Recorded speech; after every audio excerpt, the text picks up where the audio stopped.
Everyone loves to say just buy, hold, and wait. And to be fair, that idea worked beautifully for decades. But the world has changed. And that question now isn't does buy and hold work? It's does it still work the way you think it does? And then also becoming aware of the strategies the wealthy use to actually protect and grow their money. Because once you see how they do it, it's hard to look at just hold and hope the same way ever again. Welcome to the Revamp Yourself podcast, where we talk about all things health, wealth, and self. And today we're talking about modern investing and why buy and hold isn't the strategy it used to be. The buy and hold strategy wasn't built for today's markets. It came from a time when pensions covered retirements, saving accounts paid 6%, and the market moved at the speed of nightly news, not Twitter. Back then, simply owning the market was just enough. Today, almost 90% of investors are still in some version of that old model. Though index funds or target funds that assume time will fix everything, but time doesn't fix risk. It only compounds it if you don't manage exposure. Now, buy and hold isn't broken, it's just incomplete. Now, let's go back in time here. Since 1950, there have been 15 bear markets. What's the average drop? 34%. And the average recovery is about 2 years. But some took far longer. Take, for example, the 2000s tech bubble. It took 7 years just to break even if you were at the peak.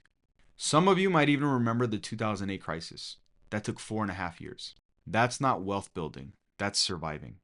And if you're retired and drawing income, those temporary losses can become permanent. Because eventually, when you start selling shares so you can live during a downturn, that eventually locks in the damage. So buy and hold primarily works if you can afford to never sell.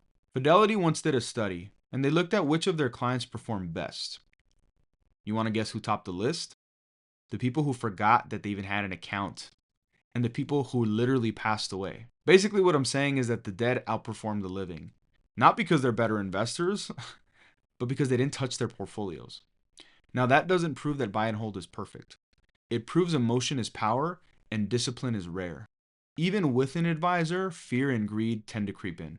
Without one, emotion drives every move. So if discipline were easy, we wouldn't need a system. Now check out these stats.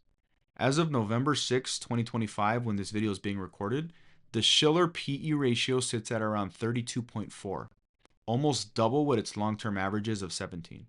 That is the same range we saw before the dot-com crash in 2000 and also the 2022 pullback. History tells us that these valuations typically lead to about a 10-year forward return of about 3 to 5%. Now you layer in inflation, assume 3.2%, and taxes, now your real return can end up being zero. Meanwhile, a 5-year CD is roughly paying 4.1, better than last cycle, but still below true inflation after taxes. So waiting it out or parking it safe might feel comfortable, but both can quietly erode purchasing power. Remember that when prices outrun profits, time stops being your friend. Now there is another approach, and one that doesn't rely on luck or blind patience. It's called active management. It's not about timing the market, it's about managing exposure to the market. When risk runs high, reduce it. When strength returns, re-engage. It's the same logic as having brakes on your car, not because you plan to crash, but because you want to control going downhill. And the key takeaway here is you cannot control returns, but you can control the risk that you take. Most advisors in the industry today try to teach patience to their clients, but very few teach adaptability.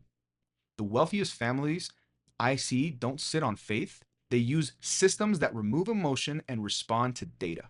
The buy and hold believers call that market timing. I call that risk management.